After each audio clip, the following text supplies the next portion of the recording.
Numri i pakënaqësive të pacientëve është shumë i madh se ne këtë vrejmë edhe mbas të ankesave që vijnë te ne. Fakti që Ministria e Shëndetësisë brenda një vitit kalendarik edhe këto kaq pak ankesa ishin diku, nëse nuk gabohem 168, nuk arrin të adresoj. Kjo i bën qytetarët që të mos presin. Shumica e brejtjeve janë jo në kualitetin e shërbimeve, sesa më shumë në rregullsinë, në pritjen e dhënies së shërbimeve. E para, numri i vogël i ankesave tregon se qytetarët e kanë humbur besimin në ankesë. E dyta tregon se shteti i Kosovës nuk e ka fokusin në cilësitë e shërbimeve. Përndryshe, shtetet që kanë fokus në cilësitë të shërbimeve, atëherë i kushtojnë një rëndësi shumë të madhe ankesave të pacientëve për shkak se ato reflektojnë problemet në sistemin shëndetësor, të cilat nganjëherë mund të mos shihet nga ana e institucioneve shëndetësore. Për me ndërtu një mekanizëm të mirë të ankesave, atëherë duhet të ketë një reformë. Numri i pakënaqësive të pacientëve është shumë i madh se ne këtë vrejmë edhe në bazë të ankesave që vijnë te ne dhe në bazë të ulëmtimeve të vazhdueshme.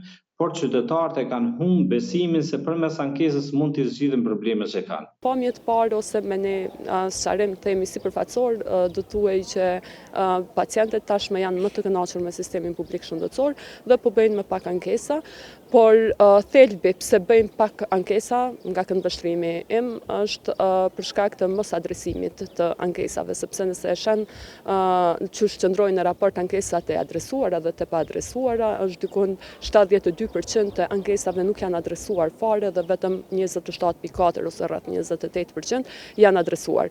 Fakti që Ministria e Shëndetësisë brenda një vitit kalendarik edhe këto kaq pak ankesa ishin diku, nëse nuk gabohem 168, nuk arrin të adresoj. Kjo i bën qytetarët që të mos presin. Besoj që problemi kryesor është që Ministria e Shëndetësisë nuk e promovon fare këtë linje. Shpesh numri sot tashmë provuam 2 herë dhe numri është i paqasshëm.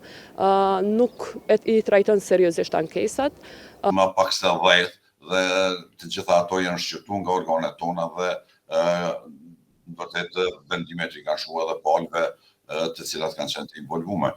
Por në përgjithësi do të thotë ato janë shumë minore dhe shumë pak që mund të themi se mund të jenë prej tyne brejtje serioze apo çështje të cilat do duhet të mirë, sepse ne sa kemi kuptuar, shumica e brejtjeve janë jo në kualitetin e shërbimeve, sesa më shumë në rregullsinë, në pritjen e dhënies së shërbimeve.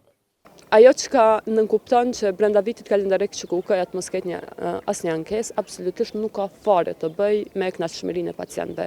Ka të bëj që këta pacient më nuk e shohin Ministrinë e Shëndetësisë si institucion që ka instrumente të duhura për të adresuar një ankesë. Dhe nëse SHSKUK-ja i ofron 4 milion shërbime brenda viti, si mund të pretendoj një institucion mbi SHSKUK-n që është Ministria e Shëndetësisë që nuk ka asnjë ankesë? Nuk është një çështje reale, kjo reale. Dhe pastaj raporti ishte mjaft konfuz, sepse në pjesën narrative thuaj që një pjesë ankesave kanë të bëjë me ambulancat specialistike që nënkupton domosdoshmërisht që KUK-n.